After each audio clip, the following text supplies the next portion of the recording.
गोदिया के 6 लोगों ने युवक को मारा चाकू। गिरिडीह में जमीन विवाद में ताबड़तोड़ चाकूबाजी, आते बाहर निकली, आरोपी फरार, परिजनों का हंगामा। गिरिडीह में करीब 6 लोगों ने मिलकर एक युवक की दिन दहाड़े चाकू मारकर हत्या कर दी। इस चाकूबाजी के पीछे जमीन विवाद बताया जा रहा है। जिन लोगों ने चाकू मारा और जिसकी मौत हुई है, दोनों आपस में गोतियां हैं। घटना के बाद सभी आरोपी बाइक पर सवार होकर भाग निकले। घटना के बाद इलाके में सनसनी फैल गई। युवक के परिजनों का रो रो कर बुरा हाल है। इधर घटना के बाद आक्रोशित लोगों ने जिला परिषद के पास सड़क जाम कर दिया है और आरोपियों की गिरफ्तारी की मांग कर रहे हैं। वहीं पुलिस ने हत्या में शामिल चाकू भी बरामद किया है। साथ ही आरोपियों की गिरफ्तारी के लिए छानबीन शुरू कर दी है। पूरी वारदात गिरिडीह नगर थाना क्षेत्र के नवजीवन नर्सिंग होम के पास की है।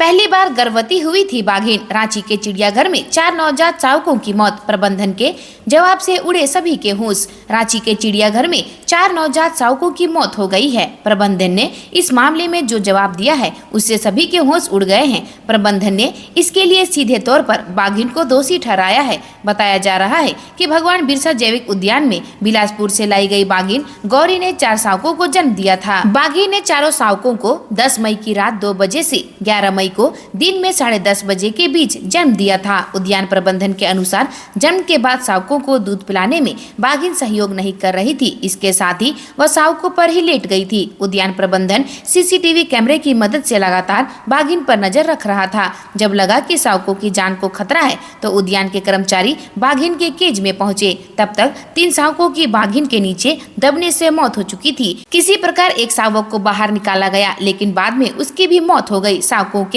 शवों का postmortem Ranchi veterinary college Ranchi के एचओडी डॉक्टर मधुरेंद्र गुप्ता द्वारा किया गया। इसके बाद जैविक उद्यान के सौदाह गृह में जला दिया गया। चोरी के और खजाने खोजे जाने बाकी, पीएम मोदी ने दे दिया बड़ा संकेत। सियासी पारा हाई। प्रधानमंत्री नरेंद्र मोदी ने मंगलवार को गिरिडीह के पेशम में चुनावी सभा को संबोधित करते हुए कांग्रेस और झामुमो नेताओं पर जमकर निशाना साधा। हाल के दिनों में आईएनडीआई के नेताओं तथा उनसे जुड़े लोगों के घरों में छापेमारी में भारी भरकम रकम मिलने का उल्लेख करते हुए प्रधानमंत्री ने कहा कि अभी तो यह शुरुआत है, चोरी के और खजाने खोजे जाने बाकी है। उन्होंने कहा कि मैं चोरों को चैन से सोने नहीं दूंगा और चोरी की रकम से भरे हुए उनके खजाने खाली कर दूंगा, यह मोदी की गारंटी है। उन्होंने कहा कि झामुमो, कांग्रेस और पूरा आईएनडीआई भ्रष्टाचार और तुष्टीकरण का मॉडल बना हुआ है। लोगों से सही प्रत्याशी चुनने और अच्छी सरकार बनाने की अपील करते हुए कि कमजोर सरकारें देश का भला नहीं कर सकती। प्रधानमंत्री ने यह भी कहा कि देश और देशवासियों को आगे ले जाने के लिए सशक्त सरकार की जरूरत है। नक्सलवाद का जिक्र करते हुए पीएम ने कहा कि कांग्रेस की सरकारों ने देश को नक्सलवाद की आग में झोंका और वामपंथियों ने भी उसमें रोटियां सेकी। भाजपा सरकार ने देश के बड़े हिस्से को नक्सलवाद से मुक्त किया। कहा कि झारखंड को अब दोबारा नक्सलवाद का गढ़ नहीं बनने दूंगा। अब दिल्ली तक गूंजेगी आपके हित की आवाज। कल्पना सोरेन ने जनता से कर दिया ये वादा। गांडेय विधानसभा उपचुनाव की झामुमो प्रत्याशी कल्पना सोरेन मंगलवार को इंडी गठबंधन के प्रत्याशी विधायक विनोद सिंह के समर्थन में तीसरी गांधी मैदान में चुनावी सभा को संबोधित किया। इस दौरान उन्होंने कहा कि आपके क्षेत्र में बहुत नेकवा गरीबों के मसीहा विनोद सिंह इस बार इंडी गठबंधन के उम्मीदवार के रूप में है। उन्होंने आगे कहा कि वे हमेशा आम लोगों की हक और अधिकार के लिए विधानसभा में आवाज बुलंद करते हैं। अब बारी है इनकी आवाज आपके हित में दिल्ली तक गूंजे, इसलिए आप सभी का वोट आशीर्वाद स्वरूप इन्हें मिले तो दिल्ली में आपके हक की आवाज उठाई जाएगी। कल्पना सोरेन ने आगे यह भी कहा कि तीसरी गांवा व देवरी में डिग्री कॉलेज की स्थापना की जाएगी। भाजपा को आड़े हाथों लेते हुए कहा कि यहाँ के मुख्यमंत्री हेमंत सोरेन में बहुत ही बढ़िया काम कर रहे थे, लेकिन यह भाजपा के लोगों को रास नहीं आया और झूठे आरोपों के तहत फंसाकर उन्हें जेल भेज दिया। वो हमारे नहीं हुए, दिग्गज नेता का छल का दर्द, भावुक होकर दे दिया बड़ा संकेत। झारखंड की 14 लोकसभा सीटों में संताल की 2 सीटें गोड्डा और दुमका वीआईपी सीट है। यहां 1 जून को होने वाले चुनाव के लिए नामांकन का कार्य पूरा हो चुका है। गोड्डा में एनडीए की ओर से भाजपा प्रत्याशी निशिकांत दुबे और आईएनडीआई की ओर से कांग्रेस के प्रदीप यादव आमने सामने है। इस सीट पर कांग्रेस में उम्मीदवार को लेकर घमासान चला था। कांग्रेस ने पहले विधायक दीपिका पांडे सिंह को उम्मीदवार घोषित किया था, लेकिन बाद में यहां पार्टी की गुटबाजी और विरोध को देखते हुए उम्मीदवार बदलना पड़ा और फिर प्रदीप यादव मैदान में उतर आए हैं। हालांकि पार्टी का असंतोष इसके बाद भी थमता नहीं दिख रहा है। अपने पिता फुरकान अंसारी के लिए लॉबिंग कर रहे जामताड़ा विधायक इरफान अंसारी और स्वयं फुरकान अंसारी भी उन्हें प्रत्याशी घोषित नहीं किए जाने से नाखुश है। रह रहकर यह नाराजगी सामने भी आती रही। सोमवार को गोड्डा में महागठबंधन के प्रत्याशी के नामांकन और सभा में मुख्यमंत्री चंपई सोरेन आए और गठबंधन के सभी नेता थे। भीड़ भी उत्साह को बढ़ा रही थी, लेकिन पूर्व सांसद फुरकान अंसारी इसमें नजर नहीं आए। राजनीतिक गलियारे में इसकी चर्चा होती रही। धनबाद में 5000 लोगों ने कहा नहीं देंगे वोट। पानी की समस्या की वजह है नाराज हुए लोग। झरिया के बागगीड़ी बस्ती 5000 लोगों ने दी चेतावनी। कोयलांचल में प्रचंड गर्मी और पानी की समस्या और दूसरी तरफ चुनाव की सरगर्मी तेज है, तो वहीं धनबाद में पानी की समस्या को लेकर लोग प्रतिदिन दो चार होना पड़ रहा है। झरिया के बागगीड़ी में स्थानीय लोगों ने पानी की समस्या को लेकर जल नहीं तो वोट नहीं का नारा लगाकर वोट का बहिष्कार कर रहे हैं। कई बार अधिकारियों और जनप्रतिनिधियों से गुहार भी लगाई, लेकिन उनकी समस्या का समाधान नहीं हो सका। यहाँ करीब 5000 की आबादी है। लोग सालों से पानी की किल्लत से परेशान हैं। प्रचंड गर्मी में लोगों का जीना मुहाल कर दिया है। सरकार के उदासीन रवैये के कारण मतदान का बहिष्कार करने की चेतावनी दी है। पानी नहीं तो वोट नहीं आंदोलन कर रहे हैं। ग्रामीणों ने हाथों में तख्तियां लेकर पानी, सड़क और बिजली नहीं तो वोट नहीं के खिलाफ नारेबाजी की। वहीं दर्जनों ग्रामीणों ने कहा कि पिछले कई वर्षों से हम सभी ग्रामीण जल संकट से जूझ रहे हैं। हालात यह है कि बस्ती में पीने का पानी नहीं होने के कारण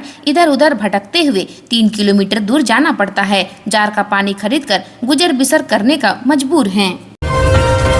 ईडी ऑफिस पहुंचे मंत्री आलमगीर आलम। कल 9 घंटे हुए सवाल जवाब। अफसरों से कहा संजीव ने 30 करोड़ किससे लिए नहीं मालूम। टेंडर कमीशन घोटाला मामले में झारखंड ग्रामीण विकास विभाग के मंत्री आलमगीर आलम ईडी ऑफिस पहुंच गए हैं। इससे पहले ईडी के अधिकारियों ने मंगलवार को 9 घंटे पूछताछ की। सवाल जवाब सुबह 11 बजे शुरू हुए, जो रात लगभग 8:30 बजे तक चले। इसके बाद मंत्री आलमगीर आलम ईडी ऑफिस से बाहर आए। हालांकि कार्यालय के बाहर मौजूद मीडिया से उन्होंने बातचीत नहीं की और सीधा निकल गए। प्रवर्तन निदेशालय ने उन्हें आज फिर पूछताछ के लिए बुलाया है। जांच एजेंसी की ओर से उन्हें पूछताछ के लिए 12 मई को नोटिस भेजा गया था।